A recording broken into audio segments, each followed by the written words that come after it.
एक ऐसा शहर जहां लोगों का रोजी रोटी था चोरी, और ये लोग ऐसी प्लानिंग करके चोरी करते थे कि पुलिस अभी तक उन्हें पकड़ नहीं सके। दोस्तों, फिल्मी दुनिया टकी आपका स्वागत करता है और आज का मूवी का नाम है द टाउन। तो चलिए शुरू करते हैं आज की कहानी। मूवी के शुरू में एक पुलिस वैन को दिखाया जाता है जिसमें दो पुलिस वाला शहर के हर एक बैंक में पैसा पहुंचाता था। उसके पास बैठे डाग और उसका पार्टनर उस बैंक से पैसा चुराने का प्लान कर रहा था। डाग के साथ था उसका साथी जेम्स, एल्बर्ट और एल्डेन। ये लोग बचपन से ही चोरी करते आ रहे हैं। थोड़ी देर में वैन से एक पुलिस वाला पैसा का बैग लेके बैंक के अंदर जाता है और उसके पीछे डाग और उसके पार्टनर मास्क पहनकर बैंक में घुस जाता है। अंदर घुसते ही वो लोग बैंक के सभी आदमियों को गन पॉइंट में ले लेता है और उनका मोबाइल लेके एक जार में रख के उसमें पानी डाल देता है ताकि कोई पुलिस से संपर्क ना कर सके। इसके बाद वो लोग कैश काउंटर से पूरा पैसा चुरा लेता है, लेकिन उन्हें और पैसा चाहिए था। इसलिए वो लोग बैंक मैनेजर केसी को बुलाता है और वॉल्ट खोलने के लिए कहता है, लेकिन केसी डरी हुई थी।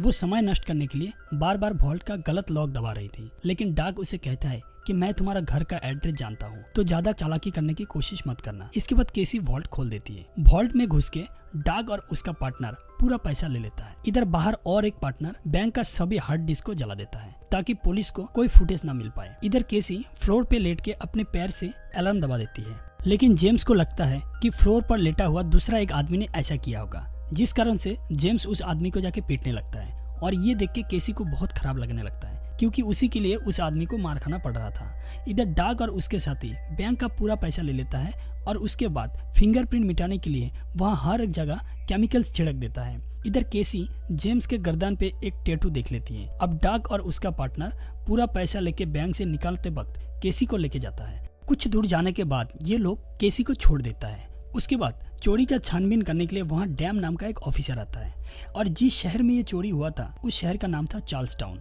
चार्ल्स टाउन शहर में हमेशा ही चोरी मर्डर होता रहता था, जिस कारण से FBI भी उन चोरों को पकड़ना चाहता था। एडम सबसे पहले बैंक में घुसता है, लेकिन उसे कोई सुराग नहीं मिलता है क्योंकि सभी सुराग मिटा दिया गया था। थोड़ी देर में FBI को वो वैन भी मिल जाता है जिसमें वो लोग चोरी के बाद भाग गया था, लेकिन चोर जाने से पहले उस वैन को जला दिया था। मतलब वहाँ से भी कोई सुराग नहीं मिल सका। बैंक में उस दिन मौजूद कस्टमर भी कुछ नहीं बता पाते हैं क्योंकि सभी चोरों ने मास्क पहना हुआ था। अब पुलिस केसी को पूछताछ करती है, लेकिन केसी जेम्स के गर्दन वाला टैटू की बात छुपा लेती है क्योंकि वो डरती थी कि चोर और उसका टीम केसी का कोई नुकसान न कर दे। इधर डाग और उसके पार्टनर एक सेफ हाउस में जाके मीटिंग करता है।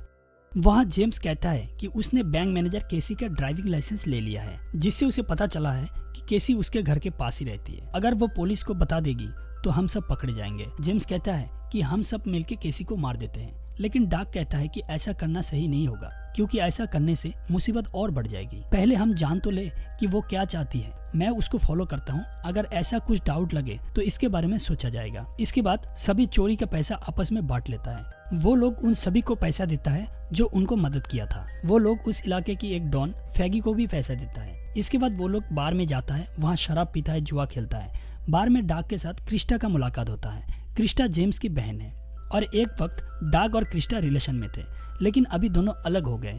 लेकिन उस दिन क्रिस्टा डाग के रूम में आती है क्योंकि उसके पास पहले से ही उस रूम का एक चाबी था और उस रात वो दोनों बहुत क्लोज हो जाते हैं और पूरे रात साथ में गुजरता है। और इससे पता चलता है कि क्रिस्टा अभी भी डाग से प्यार करती है।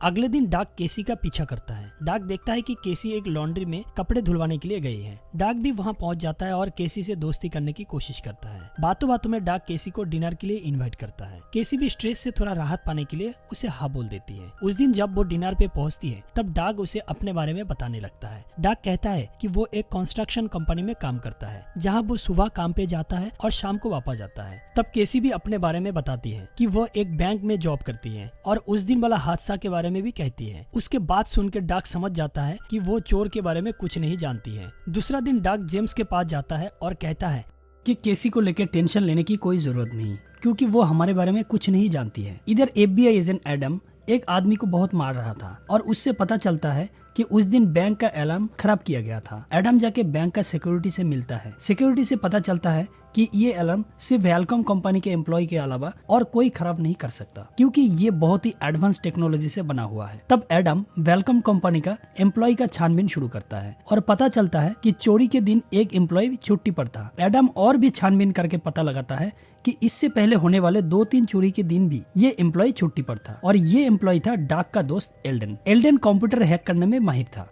यहाँ FBI उन चोरों के बारे में जान जाता है, लेकिन उनके पास कोई सबूत नहीं था, जिस कारण से FBI उन्हें अरेस्ट नहीं कर पा रहा था। एडम उन सब का फोटो खींच लेता है और हेडक्वार्टर में बैठ के छानबीन करने लगता है। एडम कहता है कि इस टीम का पहला बंदा है अल्बर्ट, जो कार चुराने में माहिर है। दूसरा है जेम्स, जो 18 साल की उम्र में खून किया था और उसके जुर्म में उसे जेल हो गया था। और तीसरा है एल्डेन, जो कंप्यूटर हैक करने में माहिर है और वो वेलकम कंपनी में नौकरी करता है। और इन सब का मास्टरमाइंड था डग, जो हर एक चोरी की प्लानिंग करता है। डग भी बचपन से चोरी करते आ रहा है। डग भी बचपन में चोरी करते हुए पकड़ा गया था और उसका भी जेल हो गया था। अभी FBI के पास इनके बारे में पूरा इन्फॉर्मेशन था। अब FBI उन सब का पीछा करने लगता है। इधर देखते हैं कि डग केसी के साथ डेट पे गए हुए हैं। वहाँ केसी डग को कहती है कि उसने उस दिन एक चोर के गर्दन में एक टैटू देखा था, लेकिन किसी को बताई नहीं क्योंकि वो कोई मुसीबत नहीं चाहती थी। तब डग कहता है कि तुमने जो किया ठीक किया। यहाँ दोनों को देख के समझ में आता है कि दोनों एक दूसरे को पसंद करने लगे हैं। उस दिन घर वापस आते वक्त केसी डग को कहती है कि मैं हर दिन घर वापस आने के लिए दूसरा रास्ता लेती हूँ, क्योंकि इस रास्ते में कुछ आदमी मुझे परेशान करता है। डग केसी को घर छोड़ के सीधा जेम्स को लेके उस आदमी के पास जाता है जो केसी को परेशान कर रहा था।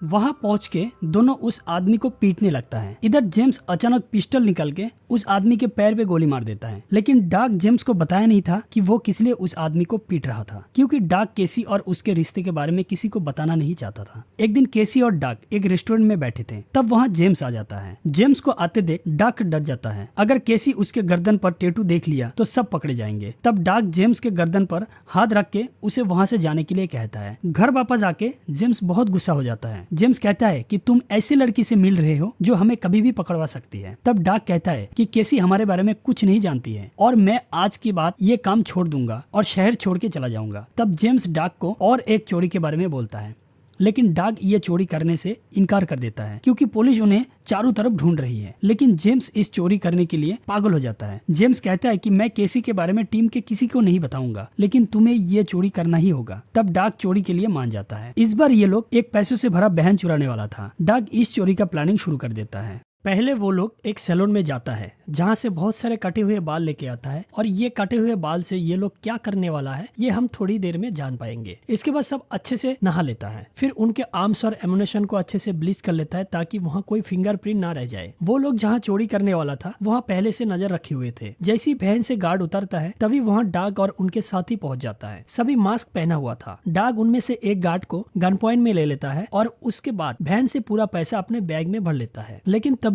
एक गार्ड एल्डेन को गन पॉइंट में ले लेता है। ये उनके प्लान में नहीं था। तभी जेम्स उस गार्ड के ऊपर गोली चला देता है और पैसा लेके अपने कार में बैठ जाता है। इतने में वहाँ पुलिस आ जाती है। जेम्स पुलिस के ऊपर गोली चलाने लगता है। अब एल्बर्ट उसके ड्राइविंग स्किल को काम पे लाता है। एल्बर्ट कार को शहर के खाली गली में घुमाने लगता है। फिर एक जगह पहुंच के उसने कार से रास्ता ब्लॉक कर देता है और पैसों को एक दूसरा कार में भर देता है। और ये कार भी उन्हीं के टीम का एक मेंबर का था। अब डग वो पुराना कार में पेट्रोल डाल के आग लगा देता है और नया कार लेके चला जाता है। इधर एडम को इसका पता लग जाता है और वो शहर से निकलने वाला एक लौता ब्रिज को बंद करने का आदेश देता है। लेकिन एल्बर्ट अपना ड्राइविंग स्किल से ब्रिज बंद होने से पहले शहर से निकल जाता है। फिर कुछ दूर जाने के बाद सैलून से लाया हुआ कटे हुए बाल को रास्ते के बगल में गिरा देता है ताकि पुलिस उनका DNA ढूंढने के चक्कर में और समय नष्ट होता है। लेकिन वह एक पुलिस वाला उनको देख लेता है, लेकिन डग और बाकी के पास हथियार था और पुलिस वाला था निहत्था। इसीलिए पुलिस वाला उनको नजरअंदाज करके वहां से निकल जाता है। इधर एडम बिल्कुल श्योर था कि ये चोरी भी डग और उसके टीम ने ही किया है, क्योंकि पहले चोरी के साथ इस चोरी का बिल्कुल मेल था। इसलिए वो टीम के सभी आदमी को अरेस्ट कर लेता है, लेकिन उसके पास कोई सबूत नहीं था। इसलिए एडम कोशिश कर रहा था कि इंटरोगेशन करके उनसे बात उगलने की। पहले एल्डेन को कुछ पढ़ने को कहता है ताकि गार्ड उसका आवाज पहचान सके, लेकिन एल्डेन उसे ठीक से नहीं पढ़ता है। इधर डग पुलिस को कुछ नहीं कहता है, इसीलिए पुलिस उन सबको छोड़ने के लिए मजबूर हो जाता है। एक दिन डग और केसी एक साथ थे। उस दिन डग केसी को कहता है कि बचपन में उसकी माँ उसे छोड़ के चली गई थी, फिर कभी वापस नहीं आई। डग उसे बहुत ढूंढने की कोशिश की, लेकिन मिला नहीं। उसके पिता उसे ढूंढने में बिल्कुल मदद नहीं किया, इसलिए वो अपने पिता के साथ नहीं रहता है। दरअसल डग के पिता जेल में है। ये बात वो केसी को बताना नहीं चाहता था। एक दिन डग उसके पिता से मिलने जेल जाता है और उनसे पूछता है कि क्यों वो डग को उसकी माँ को ढूंढने के लिए मदद नहीं की, लेकिन उसका पिता कोई जवाब नहीं देता है। डाक की माँ क्यों चली गई थी ये कहानी हम बाद में जानेंगे। इधर केसी बैंक की नौकरी छोड़ देती है। डाक केसी को एक महंगी नेकलेस गिफ्ट करता है और कहता है मैं वो शहर छोड़ के जा रहा हूँ, मैं चाहता हूँ तुम भी मेरे साथ चलो। केसी डाक के इस प्रस्ताव में राजी हो जाती है। इधर एडम पूछताछ के लिए केसी को बुलाता है, लेकिन पता चलता है कि केसी 2 दिन पहले नौकरी छोड़ दी है। अब एडम को केसी पे डाउट होने लगता है, क्योंकि चोरी के दिन चोर बिना कुछ किए केसी को छोड़ दिया था। तब एडम केसी का फोन रिकॉर्ड चेक करता है और पता चलता है कि केसी और डाक रिलेशन में है। अब एडम सीधा केसी के पास जाता है और पूरा सच उसे बता देता है। ये सुन के केसी बहुत दुखी हो जाती है, क्योंकि केसी डाक से दिल से प्यार करती थी। एडम जाने के कुछ देर बाद वहाँ डाक आता है, लेकिन केसी डरी हुई थी। वो डाक को वहाँ से जाने के लिए कहती है, नहीं तो पुलिस कंप्लेन करेंगे, ऐसे धमकी देती है। डाक वहाँ से चला जाता है। अब जेम्स डाक को और एक चोरी करने के लिए कहता है, लेकिन इस बार डाक राजी नहीं होता है। डाक कहता है कि वो शहर छोड़ के चला जाएगा। तब जेम्स डाक को कहता है कि मैं तुम्हारे लिए 9 साल जेल में रहा, अब तुम मुझे छोड़ के जा रहे हो। दरअसल 9 साल पहले डाक को बचाने के लिए जेम्स एक आदमी को मार दिया था और उसको 9 साल का जेल हुआ था। जेम्स चाहता था कि डाक उसकी बहन क्रिस्टा से शादी करके इसी शहर में रहे, लेकिन डाक राजी नहीं होता है। अब डाक शहर के डॉन फेगी के पास जाता है और कहता है कि मैं सब काम छोड़ रहा हूँ, तुम दूसरा किसी को ढूंढ लो। लेकिन फेगी जानता था कि डाक से बेहतर कोई ऐसा प्लानिंग कर ही नहीं सकता। फेगी डाक से कहता है कि 20 साल पहले तुम्हारा पापा भी मेरा ड्रग का बिजनेस छोड़ के जाना चाहता था, क्योंकि वो तुम्हारी माँ से प्यार करता था। इसलिए मैं तुम्हारे माँ को ड्रग्स का आदत डलवा दिया, जिससे वो पागल सी हो गई और एक दिन फांसी लगा ली। मैं जानता हूँ तुम भी एक लड़की से प्यार करते हो, मैं उसका एड्रेस भी जानता हूँ। मैं उसके साथ भी ऐसा करूंगा जैसा तुम्हारे माँ के साथ किया था, बाकी तुम्हारी मर्जी। डाक चुपचाप ये सब सुन रहा था। वो चाहते हुए भी कुछ नहीं कर पा रहा था, क्योंकि फेगी का एक पार्टनर बगल में बंदूक लेके खड़ा था। इसके बाद डाक फिर से केसी के पास जाता है और केसी को सब सच बताता है कि कैसे उसने हालत से मजबूर होकर चोरी करना शुरू किया था। इस बार केसी समझ जाती है कि डाक सच बोल रहा है। डाक केसी को कहता है कि वो एक आखिरी काम करने जा रहा है, काम खत्म होने के बाद वो जरूर केसी के पास वापस आएगा। इस बार डाक चोरी करने के लिए राजी हो जाता है। अब फेगी कहता है कि 2 दिन बाद एक स्टेडियम में मैच होने वाला है, जहां सब कुछ मिला के लगभग $3 मिलियन होगा। अगर हम इसे चुरा लिया तो कभी भी चोरी करने की जरूरत नहीं पड़ेगी। इधर FBI एजेंट एडम भी एक चाल चलता है। वो एक बार में जाता है और क्रिस्टा से मिलता है और डाक और केसी के रिलेशन के बारे में क्रिस्टा को बता देता है और कहता है कि डाक एक दिन जरूर पकड़ा जाएगा और उस दिन हम तुम्हें भी अरेस्ट कर लेंगे, क्योंकि तुम भी उन सबको चोरी में मदद की थी। तुम्हारा तो एक 2 साल का बच्चा भी है, अगर तुम्हें जेल हो गया तो उस बच्चा का क्या होगा। ये सब सुनकर क्रिस्टा डर जाती है और डाक का अगला चोरी का प्लान एडम को बता देती है। अब आता है चोरी का दिन। डाक और जेम्स पुलिस का ड्रेस पहन के स्टेडियम के लिए निकल जाता है। वहाँ एक सिक्योरिटी के मदद से वो लोग अंदर घुस जाता है। उस सिक्योरिटी को उन्होंने पहले से ही पैसा देके सेट किया था। अंदर घुस के पहले CCTV का कनेक्शन काट देता है ताकि उनका कोई रिकॉर्ड वहाँ ना मिल सके। फिर डाक और जेम्स लॉकर रूम की ओर चलने लगता है, लेकिन रास्ते में उन्हें सिक्योरिटी वाला रोक लेता है। तब डाक कहता है कि स्टेडियम से उन्हें कॉल किया गया था, लेकिन एक गार्ड कहता है कि नहीं, हमने कोई कॉल नहीं की। तब जेम्स उनका बंदूक निकाल के सारे गार्ड को गन पॉइंट में ले लेता है और सबको बांध के वहाँ से आगे बढ़ने लगता है। लॉकर रूम में कुछ गार्ड था जो दरवाजा नहीं खोल रहा था। तब जेम्स उन सबको कहता है कि मैं तुम लोगों के परिवार को जानता हूँ। ये सुन के सिक्योरिटी वाला डर जाता है और रूम का गेट खोल देता है। उसके बाद डाक पूरा पैसा बैग में भर के वहाँ से निकल जाता है। अब दोनों एक एम्बुलेंस के पास आ जाता है, जहाँ पहले से ही एल्डन और एल्बर्ट वेट कर रहा था। फिर दोनों ड्रेस चेंज करके हेल्थ वर्कर का ड्रेस पहन लेता है, लेकिन डाक को थोड़ा संदेह हो जाता है। वो चारों ओर देखता है, सब कुछ शांत है। इतना शांत तो नहीं होना चाहिए था। डाक बाहर देखता है, एडम पूरा पुलिस फोर्स लेके खड़ा था। अब डाक जेम्स को इशारा करता है।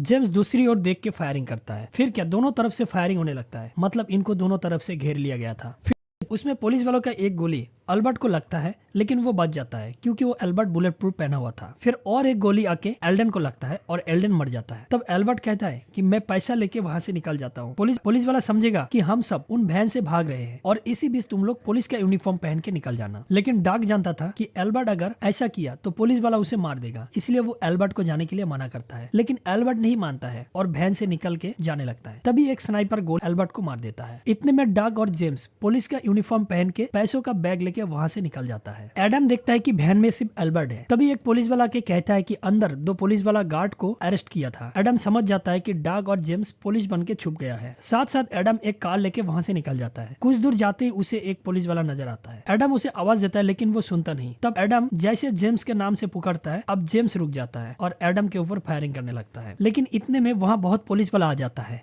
और दोनों तरफ के फायरिंग से जेम्स के पैर में एक गोली लग जाता है। फिर जेम्स बचने के लिए एक डस्टबिन के पीछे छुप जाता है। ये सब डाक दूर से देख रहा था, लेकिन वो उसे चाहते हुए भी मदद नहीं कर पा रहा था क्योंकि वहाँ बहुत सारे पुलिस थे। इधर जेम्स का गोली खत्म हो जाता है और जेम्स सरेंडर करने के लिए हाथ उठा के बाहर आता है और तभी पुलिस वाला उसे गोली मार देता है। इधर डाक एक कार लेके वहाँ से भाग जाता है। डाक सीधा फेगी के पास जाता है। इसके बाद वो फेगी और उनके पार्टनर को मार देता है क्योंकि फेगी ने ही उसके माँ को ड्रग का लत लगा के उसका बचपन बर्बाद कर दिया था। इसके बाद 2 दिन बीत जाता है। डक दूसरा एक घर से केसी को कॉल करता है। डक देखता है कि केसी के साथ FBI उसे पकड़ने के लिए इंतजार कर रहा है। डक केसी को फोन करता है और कहता है कि मैं तुम्हें लेके दूर कहीं चला जाऊंगा। तब केसी कहती है कि ठीक है, तुम घर आके मुझे ले जाओ। बातों बातों में केसी इशारे से समझा देती है कि यहाँ खतरा है। डक समझ जाता है कि केसी उसे सच में प्यार करती है। तब डक कहता है कि मैं 1 घंटे में आ रहा हूँ। इसके बाद डक रूम से बाहर आके एक गार्डन में मिट्टी खोद के कुछ रखता है और उसके बाद वो ट्रेन में चढ़ जाता है। इधर एडम 1 घंटा इंतजार करने के बाद समझ जाता है कि डक और नहीं आएगा। एडम बाहर अपने कार के पास आता है। वहाँ उसे कार के ऊपर एक कागज मिलता है जहाँ डक एक गाली लिख के रखा था। उसके बाद डक जाके दूसरा शहर में रहने लगता है। कुछ दिन बाद जब केसी गार्डन में काम कर रही थी तब उसे मिट्टी के नीचे एक बैग मिलता है। केसी बैग खोल के देखती है कि अंदर बहुत सारा पैसा और एक लेटर है। डक लेटर में सारी कहानी लिख के केसी से माफी मांगता है और ये पैसा लेके अपनी जिंदगी गुजारने के लिए कहता है। और इसी सीन के साथ मूवी यहाँ पे खत्म हो जाती है। तो दोस्तों, इस मूवी में आपको कौन सा कैरेक्टर अच्छा लगा कमेंट करके जरूर बताना। वीडियो पसंद आए तो एक लाइक कर देना और जो चैनल में नए हैं चैनल को सब्सक्राइब करके बेल आइकॉन को प्रेस कर देना ताकि अगले वीडियो का नोटिफिकेशन आपके पास पहुंचे। मिलते हैं अगले वीडियो में एक दूसरे कहानी के साथ। तब तक के लिए बाय बाय।